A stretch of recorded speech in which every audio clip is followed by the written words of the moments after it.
আসসালামু আলাইকুম। আজ রবিবার। নর্মালি এই সময়টাতে প্রচণ্ড গরম থাকে। আজ মনে হচ্ছে যে বৃষ্টি আসবে। সো বৃষ্টি আসার যে আগের সুন্দর যে একটা এনভায়রনমেন্ট, সেটা ভালো লাগছে বসে থাকতে এই জায়গাটায়। একটা খবর দেখলাম যে 2025 সালে রেকর্ড সংখ্যক মানুষ কানাডা ছেড়ে চলে যাচ্ছে। এর কারণ আর হচ্ছে যে কেন, যে 5টি কারণে অনেকেই কানাডা আসার পর কানাডা ছেড়ে চলে যায়, সেটা নিয়ে কথা বলবো এই ভিডিওতে। আশা করি আপনাদের ভালো লাগবে। হালকা বাতাস শুরু হয়েছে। এটা হচ্ছে আমাদের দেশের যে আম গাছের নিচে আম কুড়ানোর যে বাতাস, এরকম গ্রীষ্মের এই সময়টায় যখন বাতাস আসতো বা ঝড় আসতো, তখন বন্ধুরা মিলে আম কুড়াতাম। এরকমই একটা অনুভূতি হচ্ছে। আর যেহেতু লেকের পাড়ে বসে আছি, খুবই ভালো লাগছে। নর্মালি যখন এই সময়টা এই লেকের পাড়ে আসি, প্রচণ্ড গরম থাকে আর রোদ থাকে। আজকের আবহাওয়াটা আসলেই অন্যরকম। কিছুক্ষণ পর হয়তো বৃষ্টি আসবে, কিন্তু বৃষ্টি আসার যে আগের মোমেন্টটা অসাধারণ লাগছে এই জায়গাটায় বসে থাকতে। আপনারা পার্কের এই মনোরম দৃশ্য দেখতে থাকুন। আর সেই সাথে আমি কথা বলছি যে এখন সব জায়গায় দেখে আলোচনা হচ্ছে যে কানাডা থেকে এই 2025 সালের প্রথম 3 মাসেই প্রায় 27,000-এর মতো পার্মানেন্ট রেসিডেন্ট এবং নাগরিক দেশ ছেড়েছেন, এবং 2 লাখের বেশি সংখ্যক ছাত্রছাত্রী তারাও দেখা যায় যে কানাডা ছেড়ে চলে গিয়েছে। তো এই যে কানাডা থেকে চলে যাওয়ার কারণ বা সেটা নিয়ে কথা বলবো। প্রথম যেই কারণে কানাডায় আসার পর অনেকেই কানাডা ছেড়ে চলে যায়, তার কারণটা হচ্ছে যে এখানে বর্তমানে হাউস রেন্ট বা বাড়ির দাম দুইটাই খুবই এক্সপেন্সিভ হয়ে গিয়েছে, অর্থাৎ নাগালের বাইরে চলে গিয়েছে।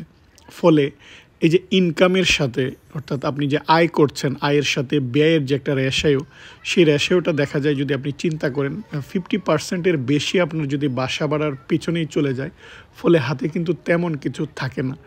এই কারণেই অনেকেই, বিশেষ করে দেখা যায় যে যাদের ইনকাম তেমন ইনকাম করতে পারে না, তারা কিন্তু তখন অল্টারনেটিভ পথ বেছে নেয়। আর যাদের ভালো ইনকাম রয়েছে, যারা এটা এফোর্ড করতে পারে, তাদের কিন্তু এটা কোনো সমস্যা না। আরেকটা কারণে হচ্ছে যে কানাডা আসার পর বা কানাডার নাগরিকরাও দেখা যায় কানাডা ছেড়ে অন্য জায়গায় চলে যায়, বিশেষ করে যারা হাই স্কিলড, যারা এখানে পিএইচডি করেছে বা বড় বড় ডিগ্রি করেছে, সেই ডিগ্রি অনুযায়ী যদি কাঙ্ক্ষিত জব না পায়, আপনি যখন বড় ডিগ্রি করবেন বা আপনি যখন অনেক বেশি যোগ্যতা অর্জন করবেন, সেই যোগ্যতা অনুযায়ী আপনি চাকরি চাইবেন বা সেরকম বেতনের চাকরি চাইবেন, সেটা যদি আপনি না পান, অন্য কোনো দেশ যদি আপনাকে সেই বেতনের চাকরি অফার করে, অবভিয়াসলি আপনি ওখানেই যাবেন। কারণ মেধাবীরা বা যারা দেখা যায় কোনো এক জায়গায় ওরা স্থির থাকে না, অন্য জায়গায় যখন যেখানে তার কাজের অপরচুনিটি বা ভালো স্যালারি যদি পায়, অবশ্যই তারা মুভ হয়।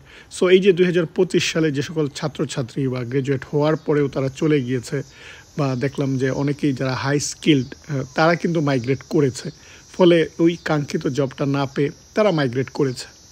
আবার আরেকটা কারণ হচ্ছে যে অনেকেই, বিশেষ করে 60+ অনেকেই মাইগ্রেট করেছে।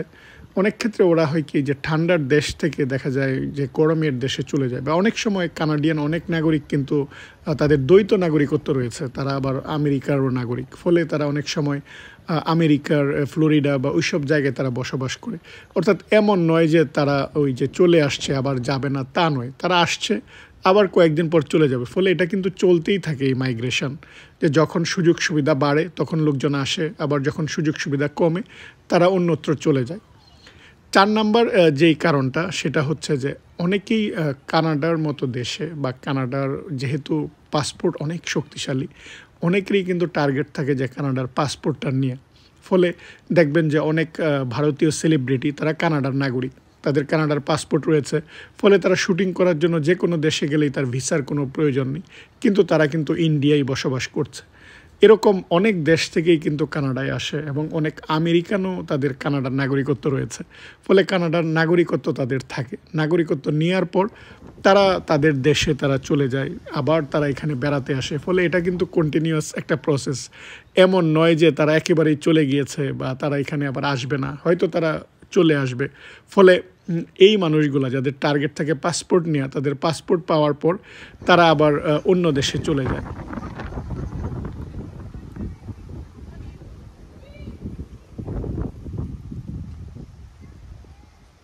আরেকটা কারণ দেখলাম বা ৫ নাম্বার কারণ এটা বলা যায় যে অনেকেই আবার তাদের চিকিৎসার জন্য কিন্তু মুভ করে। যেমন আপনারা জানেন যে কানাডার একটা ইউনিভার্সাল হেলথ কেয়ার সিস্টেম রয়েছে এবং চিকিৎসা খুবই ভালো। কিন্তু অনেক সময় স্পেশাল চিকিৎসার জন্য অনেকের একটা লং ওয়েট টাইম থাকে। অর্থাৎ আপনি চাইলেই আমাদের দেশের মতো যে আপনি একজন বিশেষজ্ঞ ডাক্তারের কাছে চলে গেলেন বা তার আপনি সিরিয়াল নিয়ে নিলেন, এরকম না। একটা সিরিয়াল রয়েছে, অ্যাপয়েন্টমেন্ট টাইম, সেটা অনেক সময় লম্বা সময় ওয়েট করতে হয়। ফলে অনেকেই সেটা ওয়েট করতে চায় না, তারা অন্য দেশে বা অনেক বিশেষ করে বেশি বয়সের যারা অনেক সময় একাকিত্বের কারণেও কিন্তু তারা মুভ করে। ব্যাপারটা এরকম নয় যে অনেকেই চলে যাচ্ছে বলে নতুন করে লোকজন আসবে না। আমরা এরকমই, আমরা ভালো যেই জায়গায় ভালো লাগে না সেই জায়গা থেকে অন্য জায়গায় চলে যাই, আবার নতুন জায়গায় যাই। ফলে কন্টিনিউয়াস যে লোকজন ভাগ্য পরিবর্তনের জন্য কানাডায় আসছে, কানাডায় আসারও কিন্তু এরকম অনেকগুলো কারণ রয়েছে যে কারণে লোকজন আবার আসে। আসার পর দেখা যায় যে তার আবার যদি ভালো না লাগে বা তার যদি বেটার অপরচুনিটি হয়, অন্য জায়গায় সে চলে যায়। এটাই কিন্তু নিয়ম, লোকজন আসবে আবার লোকজন যাবে।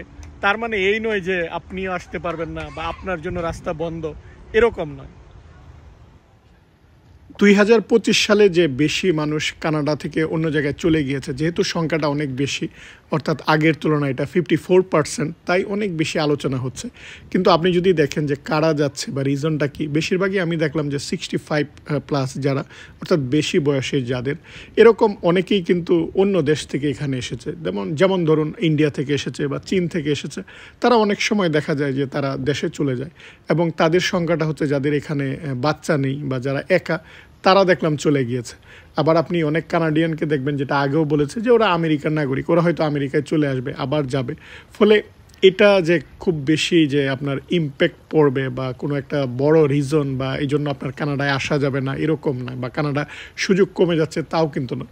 কিন্তু আরেকটা সংখ্যা বেশি মাইগ্রেট করেছে, যেটা বললাম, যারা হাই স্কিল্ড। সো এটার একটা সংকট রয়েছে। এখন বিশ্বের অনেক দেশেই কিন্তু চাকরির সংকট, যেহেতু প্রচুর ছাত্রছাত্রী পড়তে আসছে, উন্নত দেশে আসছে, পশ্চিমের এই দেশগুলোতে আসছে। ফলে সেই অনুযায়ী কিন্তু আগের মতো সেই চাকরিগুলো নেই। ফলে এটা যে শুধু কানাডার সমস্যা তা নয়, সেটা অস্ট্রেলিয়াও রয়েছে বা সেটা আমেরিকাও কিন্তু চাকরি পেতে এখন অনেক বেশি সময় লাগে বা অনেক ভালো আপনার যোগ্যতা থাকতে হয়, অনেক স্ট্র্যাটেজি নিয়েই কিন্তু চাকরি পেতে হয়। ফলে চাকরি পাওয়াটা খুব ইজি তা নয়। ফলে আপনারা যারা এখন কানাডায় আসবেন, যেহেতু হয়তো আলোচনায় দেখবেন যে লোকজন কানাডা ছেড়ে যাচ্ছে, তার মানে কানাডা যাওয়া ঠিক হবে কিনা, তা নয়। আপনার যে অপরচুনিটি, আপনার যদি যোগ্যতা থাকে সেটা পাবেন, কিন্তু আপনাকে আগে থেকে একটা পূর্ব প্রস্তুতি নিতে হবে, যেহেতু সময়টা কঠিন হচ্ছে। আর এই কঠিন সময়গুলোতে দেখবেন যে আপনাকে একটু স্ট্র্যাটেজিক্যালি একটু ভাবতে হয় বা আপনাকে আগেই পূর্ব পরিকল্পনা করতে হয় যে কিভাবে আপনি এই জায়গাটায় এই জিনিসগুলো মোকাবেলা করবেন। কারণ আমরা অনেক সময় অতিরঞ্জিত করে, সেটা মিডিয়ায় দেখা যায়, অতিরঞ্জিত করে এটা প্রকাশ করা হয়। বা অনেক সময় দেখবেন অনেক দেশ ভিসা দিচ্ছে না, কিন্তু মিডিয়া বলবে যে ওই দেশে অনেক বেশি ভিসা হচ্ছে বা প্রচুর ভিসা হচ্ছে, বা অনেক সময় এরকমই হয়। অর্থাৎ সত্যটা একদিকে কিন্তু আমরা জানি আরেকদিকে। কিন্তু এটা যে সত্য যে এখন মানুষজন অনেক প্রবলেমের কারণে বা সে যেই এক্সপেকটেশন নিয়ে, যে আশা নিয়ে কানাডায় আসছে, সে আশা পূরণ না হওয়ার কারণে সে আবার অন্য জায়গায় ট্রাই করছে। ফলে এটা যেহেতু সংখ্যাটা অনেক বেশি 2025 সালে, তাই লোকজন একটু বেশি এটা নিয়ে আলোচনা করছে। খবরে আরেকটা জিনিস দেখলাম যে এই যে 2025 সালে অনেক মানুষ কানাডা ছেড়ে চলে যাচ্ছে, এই সংখ্যাটা হয়তো আরও বাড়তে পারে, এটাও তারা আশঙ্কা করছে। কারণ এই যে জীবনযাত্রার খরচ, সেই খরচটা কিন্তু বাড়ছে, সেই তুলনায় কাজের অপরচুনিটি হচ্ছে না, বা মানুষের লাইফস্টাইল বা সে যেটা চাচ্ছে সেটা পাচ্ছে না। অন্য দেশে অন্য জায়গায় সে বেটার অপরচুনিটি পাচ্ছে বা বেটার চাকরি সুযোগ পাচ্ছে। এই কারণগুলোর জন্য যে লোকজন, যেহেতু যখন একটা স্রোতের মতো যখন একটা জিনিস শুরু হয়, অন্যরাও কিন্তু ফলো করে, তাই অনেকেই আবার আশঙ্কা করছে যে এটা সামনের দিনে হয়তো আরও সেটা বাড়তেও পারে। Finally rain is started, already rain শুরু হয়ে গিয়েছে। সো আমাদের এখন এই সুন্দর জায়গাটা ছেড়ে চলে যেতে হবে। নর্মালি এই সময়টার পরে আসি, অর্থাৎ 9:30টার দিকে সন্ধ্যা হয়, কিন্তু এখন 8:30 বাজে, কিন্তু এখনই মনে হচ্ছে যে রাত হয়ে গিয়েছে। অসাধারণ একটা এনভায়রনমেন্ট। আশা করি এই সুন্দর এনভায়রনমেন্ট দেখার পাশাপাশি আমার যে কথাগুলা সেটাও আপনাদের ভালো লেগেছে। আজ এ পর্যন্তই, আপনারা ভালো থাকবেন। আল্লাহ হাফেজ।